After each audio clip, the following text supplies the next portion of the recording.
In the forgotten hamlet of Blackthorn Hollow, nestled deep in a valley where the sun barely reached, stood an old lighthouse.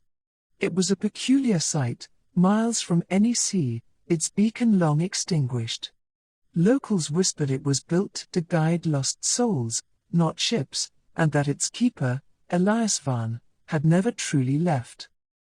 Elias was a solitary man, tending the lighthouse until his death in 1893. The villagers swore they saw its lantern glow on moonless nights, casting an eerie green light across the hollow. They called it the Lantern Keeper's curse, claiming Elias bound his soul to the tower to guide the dead to the afterlife, or trap them if they refused to pass.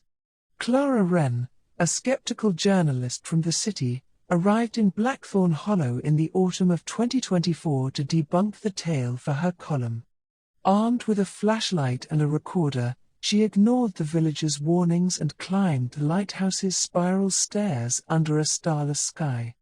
The air grew colder with each step, the scent of damp stone mingling with something metallic, like old blood. At the top, the lantern room was empty, its massive glass lens cracked and dusty. Clara's recorder hummed, capturing her muttered notes. Then, a low whisper cut through the static, not from her, but from the device. "Stay. Or follow." She froze.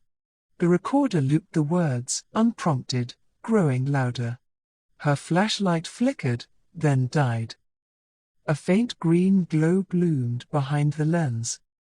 Clara's breath hitched as the light revealed a figure, tall, gaunt, with hollow eyes and a tattered coat. Elias Van. His voice rasped like dry leaves. "You seek truth, but truth binds. Choose, stay and know, or follow and be lost." Clara stammered, "I'm not staying."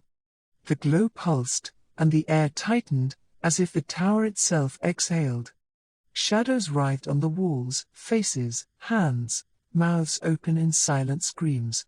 Elias extended a bony hand, pointing to the lens. "Look." Against her better judgment, Clara peered into the cracked glass. Images flooded her mind, a woman weeping over a cradle, a man clawing at a collapsing mine, a child running from flames. Each vision burned with despair, their voices pleading for release. She stumbled back, heart pounding. "What are they?" "Those who chose to stay," Elias said. "They know all. But they cannot leave." Clara bolted for the stairs, but the door slammed shut. The green light flared, and Elias's voice echoed. "Choose." The shadows lunged, cold fingers brushing her skin. Panicked, she shouted, "I'll follow." The door creaked open. The light dimmed.